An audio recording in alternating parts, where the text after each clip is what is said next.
Impact Family, impacting the world through healthy family.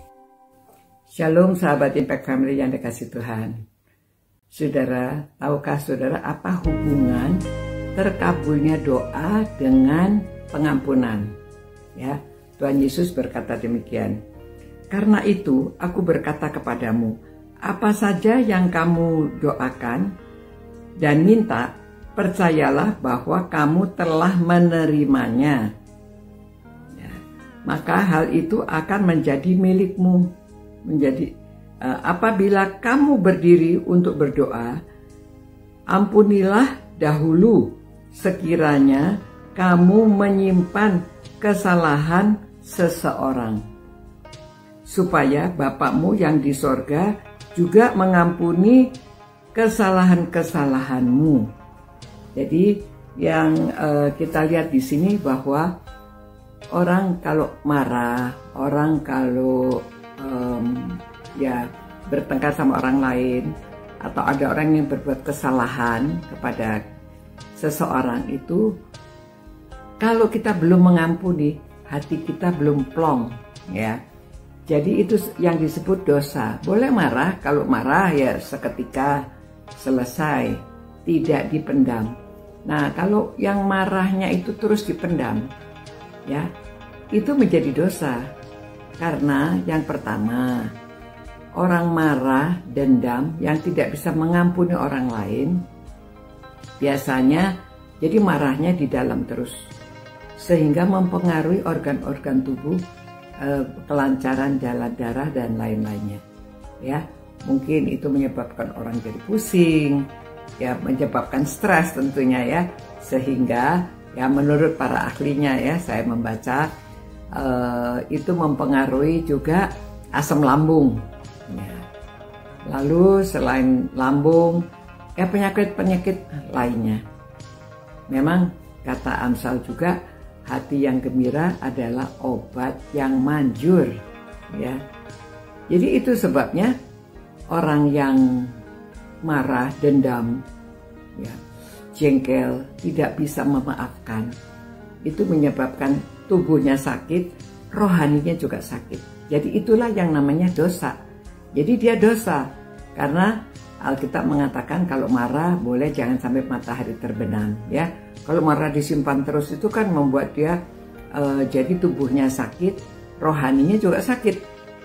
Pasti hubungannya dengan orang lain juga tidak bisa selancar kalau dia itu tidak menyimpan kemarahan.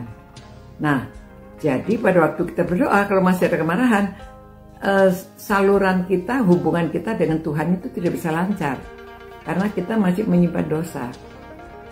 Jadi Tuhan Yesus di sini memberitahu, dia memang tidak mengatakan kalau kamu berdoa mesti ampuni, tapi di sini kamu kalau berdoa seperti kamu sudah dikabulkan itu menjadi milik kamu. Tetapi lalu dia mengatakan, ya, apabila kamu menyimpan kesalahan orang lain harus ampuni dulu, supaya hubungan kita dengan Allah juga lancar. Kan kita mengasihi Allah, tapi Allah juga memberitahu kita harus mengasihi juga sesama manusia. Buktinya kita mengasihi Allah terlihat dalam kita mengasihi orang lain. Jadi dengan demikian hubungan kita lancar, doa kita tuh nyampe, ya. Jadi apa yang kita doakan itu tersambunglah dengan hati Tuhan. Hati kita sambung dengan hati Tuhan. Nah, itu sebabnya banyak doa yang tidak dikabulkan, banyak doa yang tidak ada efeknya, karena doa kita belum bisa nyambung, belum bisa sampai. Nah, padahal Tuhan Yesus mengatakan kalau kamu berdoa, kamu minta, ya itu sudah jadi milikmu, ya. Seakan kamu harus merasakan bahwa kamu sudah menerimanya. Nah, ini saudara-saudara, itu sebabnya marilah kita belajar, ya. Kita setiap hari berdoa, memohon ini dan itu kepada Tuhan. Nah, namun hati kita harus bersih dulu, ya, supaya kita hubungan baik dengan orang lain, sehingga hubungan kita dengan Tuhan juga baik. Ya, doa-doa kita dikabulkan. Tuhan, terima kasih Tuhan.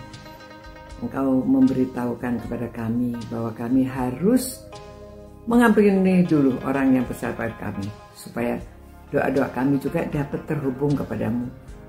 Ya Tuhan, supaya tubuh kami juga menjadi sehat.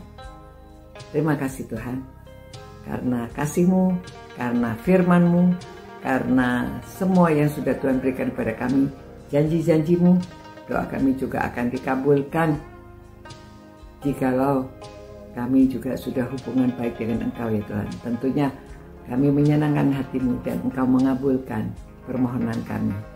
Demi nama Tuhan Yesus kami berdoa. Dan kiranya Tuhan juga mengabulkan doa-doa orang-orang yang merenungkan firman-Mu ini, supaya mereka juga dapat saling mengampuni dan doa mereka juga dapat dikabulkan. Demi nama Tuhan Yesus kami berdoa dan mengucapkan syukur semuanya ini. Amin. Demikian saudara-saudara, kiranya renungan ini akan memberkati saudara-saudara. Ya, dan Tuhan memberkati saudara. Sampai jumpa pula. Ciao. Impact Family, impacting the world through healthy family.